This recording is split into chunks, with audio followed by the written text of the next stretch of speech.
So here, sa Station 1, mas konti yung mga restaurant dito compared sa Station 2. Pero look at the sand. Powdery siya.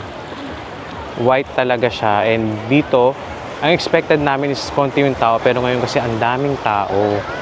So dito sila nag-aabang ng sunset. Ayan.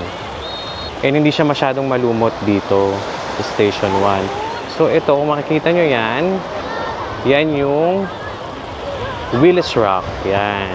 Yan yung may grotto, kumbaga. Isa sa mga dinadayo dito na pang-Instagrammable pics. Yan.